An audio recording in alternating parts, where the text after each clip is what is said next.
Welcome dear students in AC starter. आज मैं आपको वर्कशीट नंबर 14 करवाने जा रहा हूँ।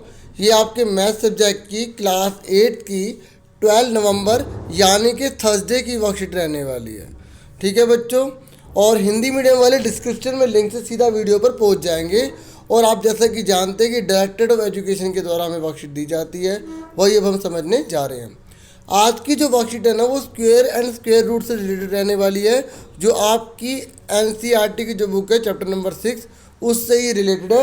आज से हम चैप्टर नंबर 6 को सीखने जा रहे हैं। सबसे पहले पढ़ लेते हैं हमें क्या दिया गया है। ये कह रहा है this is the figure of a toy. ये एक टॉय की फिगर है। There are 5 blocks in it. इसमें 5 ब्लॉक है, 1 2 3 4 5। ये कह रहे हैं 1 block is placed over the other. एक बॉक्स को दूसरे के ऊपर रखा गया है। ठीक है, each block is divide into equal part. देख सकते हो आप कि जितने भी सब ब्लॉक है इक्वल पार्ट में डिवाइड किया गया। देखो इधर 1 2 3, इधर से भी 3 है, 1 2 3 इधर से भी 3 है ना। इस तरीके से इक्वल पार्ट में डिवाइड किया गया है। तो आगे बोल रहा है I saw a pattern in the block and wrote. इसने एक पैटर्न देखा इस बच्चे ने। आई, आप भी हो सकते हो अगर आपने भी कोई पैटर्न देखा है तो उसने उस पैटर्न को लिख दिया। ठीक है, कैसे करा? देखो यहाँ एक है ना, एक और जैसे हॉरिजॉन्टल वर्टिकल मतलब लेंथ और ब्रेथ। इसने एक ही देखा तो इसने क्या करा, 1 × 1 लिख दिया, 1 ही आ गया। फिर ऐसे और ऐसे देखा, 2 थे तो 2 × 2 करो तो 4 आ गया। और देखो जब इसने पैटर्न देखा ना 2 2 और 2 2, तो 2 2 जब 4 करा तो इसने गिन के भी देखा होगा 1 2 3 4। जब इसने 1 2 3 4 देखा तब भी 4 आ रहा था, और इसने जब मल्टीप्लाई करके देखा, ठीक है, ऐसे और फिर ऐसे, तब भी 4 आया। तो इसने पैटर्न बना लिया। बच्चों आप भी ना आसपास अपने आगे पीछे चीज़ें देखा करो और पैटर्न बनाओ। क्या पता दुनिया में आप ही कोई चीज़ खोज कर दे दो। सुन रहे हो? सुन रहे हो? ये बात बहुत इंपॉर्टेंट बात बोली है मैंने। आगे देखो 1 2 3 1 2 3, इस बच्चे ने पैटर्न देखा, बना दिया। ठीक है, और प्यारी बच्ची भी हो सकती है इस तरीके से। 4 4 16 हो गया, है ना, इस तरीके से। और यहाँ देखो इस तरीके से इसने भी 25 कर लिया। अब इसने पता क्या करा, इसने क्या करा, मतलब यह हम लिखा वी ऑब्टेन स्पेशल नंबर। इसने देखा कि जब स्क्वायर कर रहा है ना 1 फिर 4 फिर 9, देखो स्क्वायर कर रहा है ना, जब नेचुरल नंबर के स्क्वायर कर रहा है तो देखो 1 के बाद सीधा 4 आया, 3 आया ही नहीं है। 4 के बाद 5 6 7 8 आया ही नहीं है। तो ये नंबर क्या है? इन नंबर को परफेक्ट स्क्वायर कहा जाता है। ठीक है, ये स्टडी कर रहे हैं हम। ये देखो लिखा 1 4 9 16 25। ठीक है, अब हम समझ गए। जब इनको हमने अलग करके देखा ना, ये देखो इन हमने अलग अलग करके देखा। ठीक है, तो अलग अलग करके देखा तो बहुत अच्छे से और चीज़ समझ में आ गई। These are special figure. और हमें पता लग गया कि ये फिगर कोई एड़ी मैडी टेढ़ी मेढ़ी नहीं है, ये स्पेशल फिगर है। जैसे इधर से भी 2 इधर से भी 2, तो ये स्क्वेयर्स बने। ठीक है, और हमें क्या प्राप्त हो गए, ये परफेक्ट स्क्वेयर पता लग गया हमें। ये जैसे ये जो हमने बनाया ना ये, और अगर ये सेंटीमीटर में है तो हम इसे सेंटीमीटर में लिखेंगे। ठीक है, अगर ये मीटर में होते तो इन्हें मीटर में लिखते। ये चीज़ हमने समझी है बच्चों। ठीक है, समझ में आ गई। The special number are obtain from area of square and these are perfect square. ये स्क्वायर से मिले हैं इसलिए इनको परफेक्ट स्क्वायर कहा गया। क्या कहा गया? परफेक्ट स्क्वायर किया गया। बहुत अच्छे से समझ लो। ठीक है, परफेक्ट स्क्वायर आपको क्लियर हो जाना चाहिए। आगे बढ़ते हैं। अब देखो आप अपनी वर्कशीट में कैसे नोट करोगे। देखो सबसे पहले आप ये पूरा नोट करना, फिर उसके बाद ये नोट करने के बाद ये पूरी फिगर बनाना, ये वाली। ठीक है, अगर आप करना चाहते हो तो फिर ये पूरा लिखना, फिर उसके बाद ये वाली फिगर बनाना सारी, ये पूरा अच्छे से पूरा कॉपी में नोट करोगे ना ज़्यादा अच्छा रहेगा। पूरा ऐसे करना पूरा। उसके बाद क्या करेंगे आगे देखो, उसके बाद हम ये करेंगे। देखो हमने क्या सीखा, 1 का स्क्वायर 1 स्क्वायर यूनिट। ये जो देखो ये 1 के ऊपर जो 2 दिख रहा है ना, ये 1 2 बार है इसलिए लिखा है 1 के ऊपर 2, यानी कि 1 × 1 यानी कि 1 का स्क्वायर।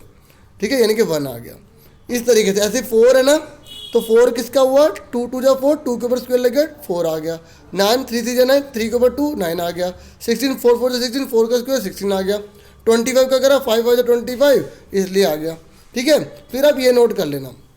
तो ये कह रहा है, अब आगे पूछ रहा है, सुन रहे हो मेरी बात समझ रहे हो ना। पहले आपको क्या नोट करना है, पहले मैंने आपको बता दिया था ये करना है, फिर ये करना है। ठीक है, उसके बाद हमें क्या करना है, ये वाला नोट करना है।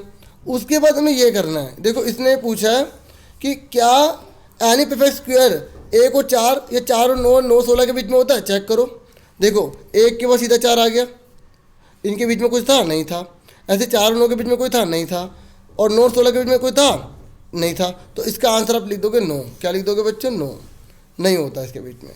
समझ में आ गई? देखो यार रीज़न भी दिया है ये देखो, ये कह रहा है एक हमने नई चीज़ सीख ली कि परफेक्ट स्क्वायर तभी होंगे जब सेम नंबर की आपस में मल्टीप्लाई हो। अगर 2 की 2 में करेंगे 4 आएगा, 3 की 3 में करेंगे 9 आएगा। ऐसा नहीं हो सकता एक 2 और एक 3 में कर ले तो परफेक्ट स्क्वायर आ जाए। तो परफेक्ट स्क्वायर की खास बात क्या हुई कि नंबर सेम आने चाहिए, नंबर सेम आने चाहिए। तो आप इसके बाद ये लिखोगे we obtain special number 1 4 16 25। Now we will understand this figure separately. हम इसको अच्छे से अलग से समझ चुके हैं। और ये जो स्पेशल फिगर ये हमें बताती है कि जो नंबर जो परफेक्ट स्क्वायर वही होंगे जो सेम होंगे, जो सेम फिगर के होंगे, ठीक है, ये नहीं अलग अलग हो। यानी कि अगर हमें 1 का स्क्वायर करना है तो 1 की 1 में करनी पड़ेगी, 2 का करना है तो 2 की 2 में, 3 की करना है तो 3 की 3 में। समझ में आ गए परफेक्ट स्क्वायर? अब ये आप अपने आप कर लोगे ना बच्चों। यहाँ क्या लिखोगे 6 × 6 = 36। प्लीज़ बाहर के बात को इग्नोर करना, ठीक है। 7 7 कितना हो गया? 7 से 49 हो गया। फिर 8 की 8 में मल्टीप्लाई करोगे 64 लिख दोगे, 9 की 9 में करोगे 81 लिख दोगे, ठीक है। 10 की 10 में करोगे 100 हो जाएगा। बच्चों अपने भी ट्राई किया करो, क्योंकि मेन क्या मकसद आपका लर्निंग का, सीखने का, ठीक है। कॉपी पेस्ट करोगे तो आगे जीवन में नहीं बढ़ पाओगे। सिर्फ मेरी गाइडेंस लो, ठीक है, और खुद करने की कोशिश करो। अब पहले अगले क्वेश्चन पे आ जाओ। तो ये देखो, ये कह रहा है let us right perfect square from 1 to 100 in A table. देखो 100 तक आ जाएगा ना, 10 की 10 में करेंगे तो 100 ही तो आएगा। तो ये हमने पूरी टेबल कर दी। समझ में आ गई ना कैसे कैसे नोट करना है? एक बार दोबारा बता देता हूँ। पहले ये नोट करना है, फिर ये फिगर बनाओगे, फिर उसके बाद ये नोट करोगे, फिर ये वाली फिगर बनाओगे पूरी, ठीक है। उसके बाद आप ये पूरा नोट कर लेना, फिर इसके बाद आप 1 मिनट फिर ये करना, ठीक है, ये करना, ठीक है, ये नीचे वाला लिख लेना, ठीक है। उसके बाद आपको ये करना है, फिर ये नोट करना है। फिर आपसे केवल एक ही क्वेश्चन जो है ट्राई दिस दिया गया है, लेकिन आपको करने सारे हैं, जैसे मैंने बताया वैसा उतारना। बाद में रिवीजन कैसे करोगे? अब देखो इस क्वेश्चन में इतना ईजी है ना, आप खुद ही सारे आंसर बता दोगे। जब आपसे ना इस क्वेश्चन में पूछा गया है कि 40 और 50 के बीच में वो कौन सा परफेक्ट स्क्वायर नंबर है। अब आप देखिए 40 से बड़ा कौन सा है? 49 है, ठीक है। और 50 से छोटा कौन सा है? 49 है, ठीक है। अब आप देखिए अगर हम 6 का लेते हैं तो 36, तो ये तो 40 से पहले आ रहा है ना। हमें तो 40 और 50 के बीच में पूछा है, तो 40 और 50 के बीच में कौन है? 49। तो बस इसका आंसर कितना आ गया? 49 आ गया। समझ में आ गई बच्चों मैं क्या बता रहा हूँ? ठीक है, इसने बोला 40 और 50 के बीच में कौन सा नंबर होगा, तो इस हिसाब से हमारा आंसर कितना आ गया यहाँ पर? 49 आ गया। अब मुझे बताओ 60 और 70 के बीच में कौन सा होगा? मैंने सारे नंबर लिख रखे हैं 1 4 9 16 25 36 49 64 81 या 100। बताओ कौन सा आएगा 60 70 के बीच में? जल्दी बताओ। तो जो बच्चे 64 कह रहे हैं ना, उनको मैं बहुत बहुत एक्सीलेंट दूंगा, क्योंकि बहुत ईमानदारी मेहनत से पढ़ रहे हैं। और आज के लिए इतना बहुत है। और इस तरह से पूरी वर्कशीट भी कंप्लीट हो गई। और वीडियो को लाइक शेयर सब्सक्राइब करना बिल्कुल मत भूलना। हाँ ये बता रहे थे, ये आपको नोट नहीं करना, ये सिर्फ आपकी हेल्प के लिए करा है, ठीक है। इस तरीके से आज के लिए इतना बहुत है। Thanks for watching. और आज के लिए इतना बहुत है। Once again thank you.